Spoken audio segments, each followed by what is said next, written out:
Well, hello everybody and welcome to another Autosphere video interview. Today we have with us Devin Purcell. Devin, welcome to the broadcast. Thanks, Hugh. It's a pleasure. Kind of getting a background from you. You originally trained as an automotive technician, didn't you? So what made you decide to sort of take that journey to become a technician? I grew up, my father was a small engine technician. He was always tinkering out of the shop, rebuilding cars, things like that. So you might say it's our family trade.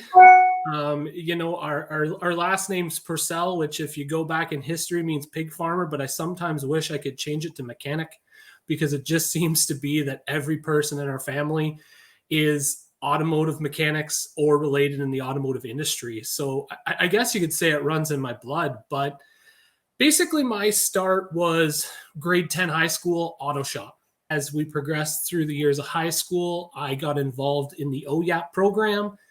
The OYAP program back then was a little bit different than the OYAP program of today, but it was an excellent experience. It gave me a jump start with already starting those apprenticeship hours when I was still in high school.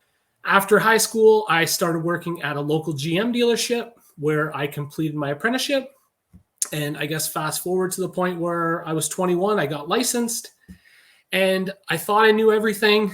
That definitely wasn't the truth. I'm sure there's some experiences that you witnessed during your time on that journey from being an apprentice to becoming a Red Seal technician. So perhaps if you can, just love to hear some of those. My experiences, I think, are typical.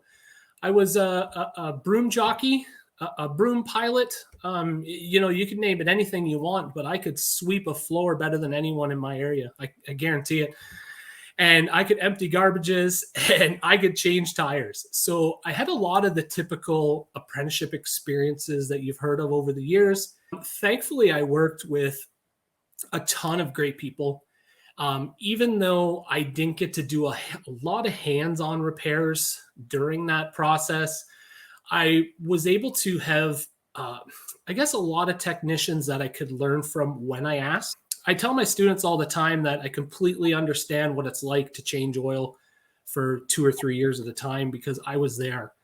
And, a lot of people think it's a negative experience, but I believe that experience for me ended up being the greatest experience that I had in the industry. I was able to seek out any kind of information that I wanted to learn on my own, be it from automotive textbooks, trade publications like your own, or fellow technicians. In essence, basically becoming an instructor and professor, as you have done at Fanshawe in London, that was kind of the next logical step, was it? Like I say, it's given me that drive to want to learn more. And part of that is I want to pass that drive to learn more on to my students. We're in an industry today that, everyone in the automotive industry completely understands that our industry changes, almost on a daily basis with the rise of autonomous vehicles that are possibly coming out of the woodwork soon, electrified vehicles. So we have to be on our toes. And I want to be able to pass on everything that those technicians originally taught to me and to be able to pass that on to the next generation. And with that, hopefully give them the want to teach themselves and learn themselves and continuously update their training so they're always at the cutting edge of the trade. We talked a bit about the technology. Obviously, that's a main driving force for the industry these days, and these vehicles are becoming very complex, very advanced. But if we kind of sort of take a look at the apprenticeship process itself, what do you think have been some of the biggest changes from when you started to how it's kind of done today? And do you think there's any sort of improvements or changes that we need? That's a great question because, the changes that have been made, I believe have been very limited. And I think that's the biggest change that we need to make today. We have, an issue at our hands with finding skilled technicians. And the problem with finding skilled technicians is you need to find skilled apprentices or willing apprentices to basically train up to become those skilled technicians. Okay. And a lot of these technicians of today, or apprentices of today, I should say, are getting, disappointed or disheartened, through the apprenticeship process. They're not, willing to, fight through the endless monotony of cleaning and oil changes and things like that. And they're becoming more and more interested in partaking in the repairs a little bit as they progress. And I believe that we need to involve some more pronounced mentorship in our industry. Okay. And it needs to kind of continue industry wide. I personally hear of a lot of experiences of apprentices as they progress through their levels, and the variety of exposure to automotive repairs that those technicians get, or those future technicians get, is very vast. I can have apprentices that are, doing engine jobs and engine repairs, to the point where I can have apprentices that are only changing oil still after 2 or 3 years in the industry. And it's very disheartening for students today, or young people today, because they want to get involved. And if they're not involved, we end up possibly losing them and losing that future stream of, good technicians. So I think it's important that we look at the process. It's not a process that's easily changed, but I think it's a process that we can easily improve on. So in essence, I think sort of changing this process and modifying it, I guess that's sort of key to ensure that we have that steady supply of young technicians, today and then also into the future. Because really, when we think about it, the future of our industry depends on it, doesn't it? Absolutely. And, it's a ministry, it's a ministry provided apprenticeship program. So I don't believe it's an easily changed system, but I believe that us at the repair facility level can easily improve it, is I think what we need to look at. Process improvement might be the best word to use. Yeah, no, definitely. I think that's a great term to use. And obviously, we hear a lot about sort of discouragement among young apprentices in the industry. Do you think as an industry, we can kind of sort of take steps to ensure that we keep more of these young, talented people in the industry, and that we can show them the true benefits and rewards? Because this is a very rewarding career, isn't it? Absolutely. We need to get some sort of formalized mentorship, I think, in place. I guess me and you here, we've discussed this personally, but I believe mentorship can be used to a much more effective standard in our industry. I have experienced a lot of apprentices that have basically worked in facilities with zero mentorship program. They're signed up as an apprentice. They have a journey person that's looking after them to make sure they're doing a job correctly. But when they come involved into an issue that they can't figure out, or, we don't want to talk about this too much, but they've run into a problem where they've created, they've wrecked something, or they've created some damage, they need that person to basically lean on to help them get through that process.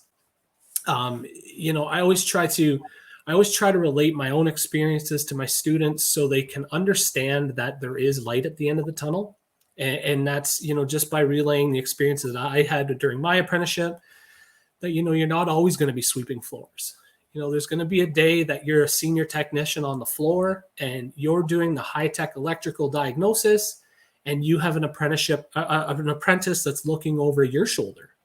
And, remember what it was like when you were an apprentice. Be humble is, I think, the best thing to remember in these situations.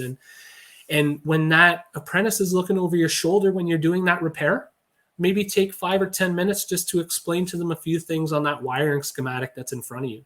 Or even let them grab that multimeter and start doing a little bit of diagnostic. And that, I think, is important. I think we need to remember that these apprentices aren't just there to look after all the menial tasks in our shop. They're there primarily to learn the trade and to learn everything that we know. That's where the mentorship, I believe, comes in. If you have a designated mentor in a shop for each of your apprentices that they know they can tap on the shoulder and get the help from them, I think that's very important. A shoulder to lean on when times get tough, someone to talk to candidly when they're going through rough times during their apprenticeship, and, can really relay information on their past experiences to help those apprentices get through those tough parts to ensure that they finish. Do you kind of see it as an ongoing process, like once it's established in the shop, that it can kind of continue?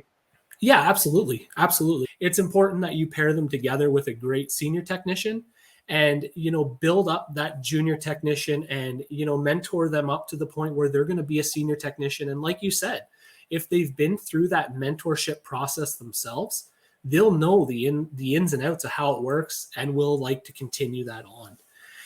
And it may depend on the size of your repair facility, but maybe you could identify, 2 or 3 senior technicians who are able to partake in a mentorship program with your apprentices. You may have a shop that has 3 or 4 apprentices at a time. And if you only have one mentor, they can even become frazzled just from the workload of trying to help out these apprentices. So let's identify how many mentors our shop could have and use them all to the best of our ability. And let them, mentor these students and guide them through the process so they can successfully complete their apprenticeships. I think it's a very important process. Any final thoughts regarding the subject of apprenticeships and technician training? I love apprenticeships. I believe the apprenticeship program that we have now is amazing. Being a product of the apprenticeship program and also partaking in the apprenticeship program on the other side, the education portion now I think apprenticeships work very well, and I'm surprised you don't see them in more industries. All we need to do is just make it better. It's that process improvement, that asking ourselves, what happened with our last apprentice? Why did they leave? It's not that we have a flawed apprenticeship program. It's just, I think we've become, complacent in our apprenticeship program. We've just become, this is the way it was done for me. So this is the way that it's going to be done for the next generation. And I think to ensure that we attract these new technicians, we should think about how we can do it better, how we can make it more interesting, how we can make the process more streamlined for those technicians that are coming in to attract them from those other jobs that are out there. Let's be honest, it seems that a lot of young people want to get into the computer science or IT industries nowadays.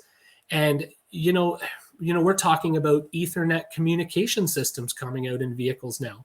So we have all those systems on our vehicles and they're just getting ever more complicated. And we need those students in, our apprenticeship stream, not in the IT industry.